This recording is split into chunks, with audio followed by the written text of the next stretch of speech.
If you light a fire in the middle of a room, it will burn the whole place down. But if you light a fire in a gas stove, it will be targeted to accomplish the purpose of cooking your food. Whenever we flare up, whenever we're triggered and we flare up and we're shouting, we start to exaggerate. It discredits the entire argument. Hi, my name is Omotayo. Welcome to my bed.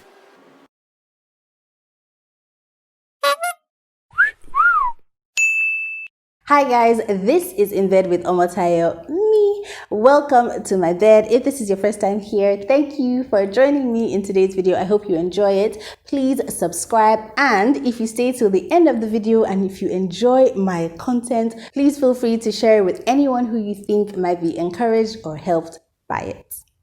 On my channel, I talk about relationships and singleness. I talk about theories about God, and I also talk about career, purpose, and trying to figure that whole part of our lives out. I kind of have like 3 rules that I go by on this channel, which is that we're kind, we connect, and we communicate. So if you have any questions or any thoughts, please just post a comment, or if you'd rather do it privately, you can send me a DM on my Instagram page at InBedWithOmotayo. Now, in today's video, I have a revelation I'd like to share. It is basically how easy it is to have power over our emotions, specifically when it comes to conflict and conflict resolution. Huge confession, and for any family member watching this, I'm sorry I didn't say this to you in real time when it was happening, but it's all been resolved in my mind because I have power over my emotions. So it was recently just my mom's birthday, and me and my siblings came together to plan it. We've known that she was hitting this landmark for our entire lives, just doing the math.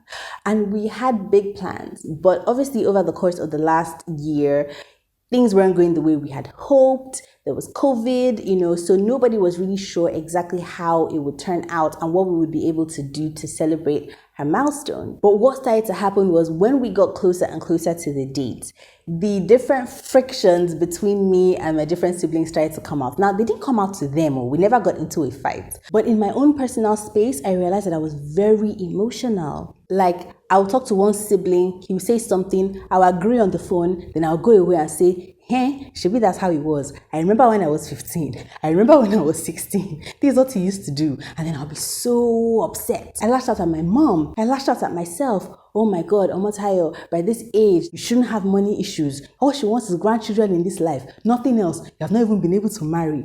And all of that was piling up.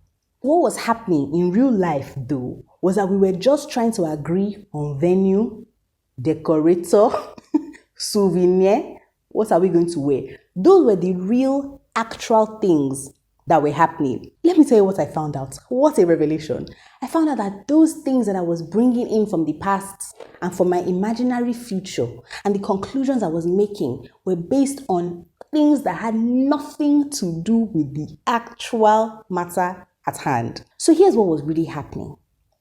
In every family, there are sore points, there are trigger points, there's pain, there's disappointments, there are things that have happened in the past that maybe you never fully healed from, maybe situations you never really resolved between you and either the sibling or the parent. For the most part, what we learn to do is to move on and ignore it. We say things like, oh, that was when I was a child now. No, it's not a big deal now. It was so long ago now. We say those things as if knowing that it was so long ago takes away the sting of it or takes away the pain of it. The only thing that takes away the pain of a painful experience is actually acknowledging that it was there and having resolution. Now, sometimes you can have resolution with the person, but a lot of the times you're going to have that resolution between you and yourself. You're going to have to make a decision that takes into account your pain. You're going to have to allow yourself to grieve, allow yourself to rant and rave and cry, but then you're also going to have to move from that place of crying to making a decision. How do you want to move forward? Now, in this particular situation with my mom's birthday, there was a lot of tension and stress, and I started saying things like, oh my God, I cannot wait until the day after her birthday. Basically, what I was setting myself up for was to endure, grit my teeth through the whole thing, pretend to be happy on the day, and just be like, back to acting as if I don't care the day after. That mindset would have robbed me of the joys of celebrating with her, the joys of celebrating with my siblings, the joys of actually recognizing that this was a milestone and we were alive in 2020, the COVID year, to celebrate together as a family. And there's nothing that happened when I was 12 or when I was 16 or when I was 26 that is bigger or more important, but my emotions were getting the better of me. I was crying, I was stressing myself, I was carrying things on my head that were not relevant parts of what was actually happening in real life. Now, for you, it may be a different kind of situation. It may be every time you talk to a friend or a family member, you are triggered. It may be every time you see somebody's post on Instagram, you are triggered. I was triggered every time somebody called me, every time I thought about the party. So many instances of unforgiveness were being triggered. What happens when we're triggered is that our emotions are leading us. And the thing about emotions is that emotions don't have any sat-nav. Emotions don't have any clear goal of what they're trying to achieve. They just want to express themselves. Emotions are like fires that you light in the middle of a bedroom. It will burn everything down.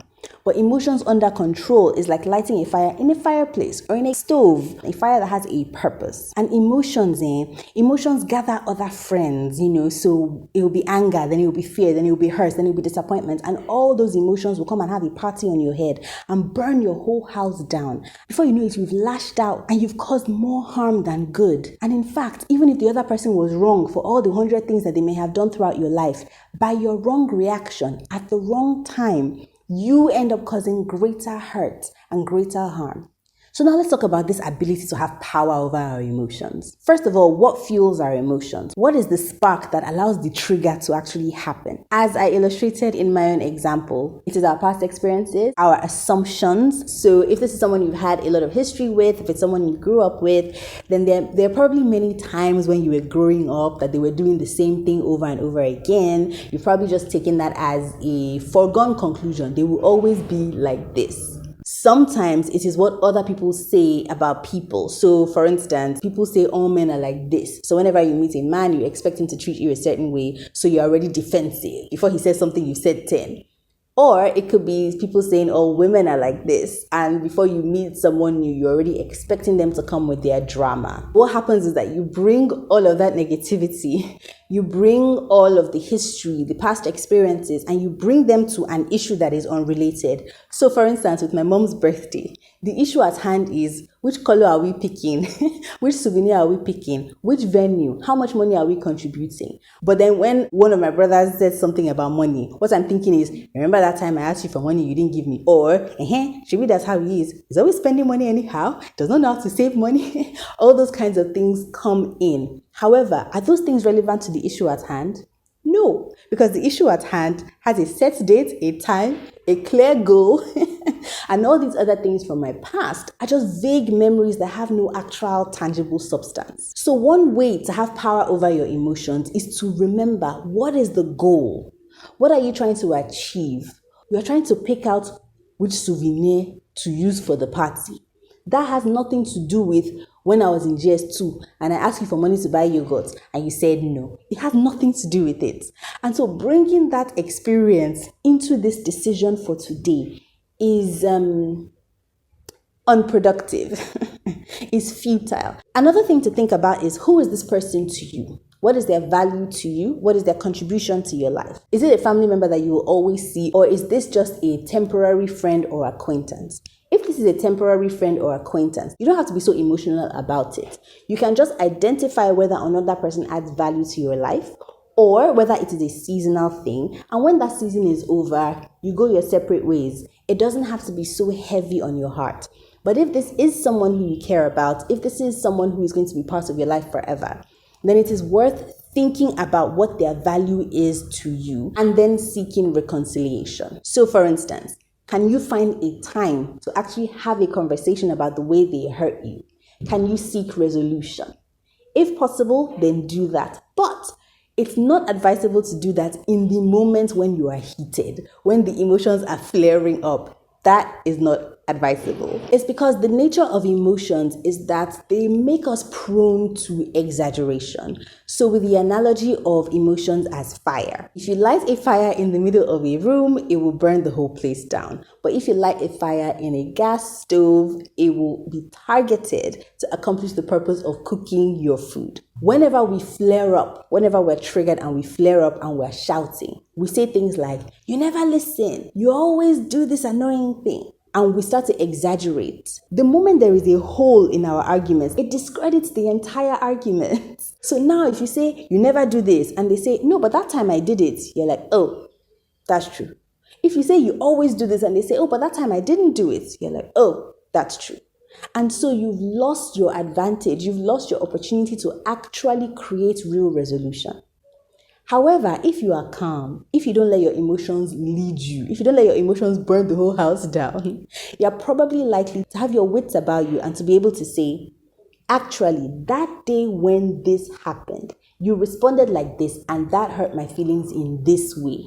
That is a tangible thing that you can resolve. You should also ask yourself, do you like this person's company? Are there times when this relationship is beneficial? Are there times when you've gone to this person and this person has helped you and been there for you? If it is true, and also if it is true that you've tried to resolve these issues before and it's just not changing, but you know this person has the right heart and it's just how they are.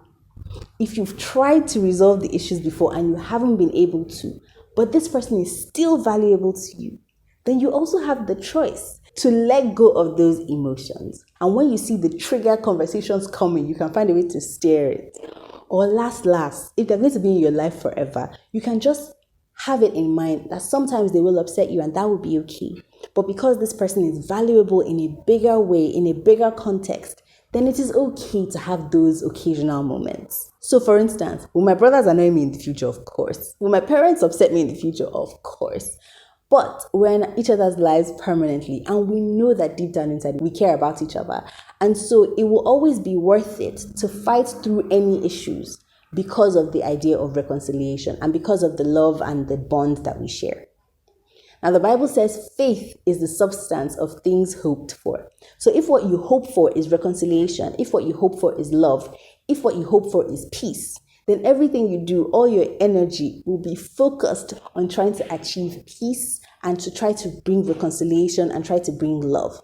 But if what you hope for, what your mind is filled with, is anxiety, and I know they're going to disappoint me, I know he's going to fall my hand, I know she's going to annoy me, if that's what your expectation is set on, then the only substance that you'll be seeing, the only thing you'll be focusing your energy on is opportunities to pick out how they messed up, how they did wrong, can you see what he's doing? He's doing it to annoy me. And she knew that it was going to upset me and she still did it anyway. And that's what you'll be focused on. You know, the Bible says that we should focus on things that are good, pure, lovely, and of good report.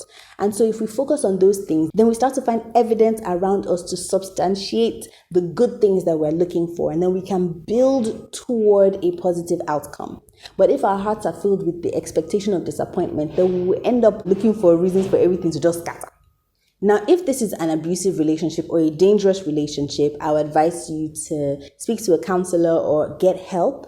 But if it is not a dangerous relationship, if it's not an abusive one, if you're not in any danger, then you can explore reconciliation or resolution. And so I hope you found this helpful. Whichever relationship that you're using this for, whichever emotional situation that this applies to for you, I hope that it has helped you focus, because that is the most powerful thing. Because the moment you focus on the good outcome you want, you can choose just like that to shift your energy, to shift your faith, and to shift your efforts toward establishing that good and positive outcome. And that's it for today's video. If you found it helpful, please share it with someone who you think it will encourage. Please give it a thumbs up and please don't forget to subscribe. And yeah, I'll see you again in bed next week. Bye.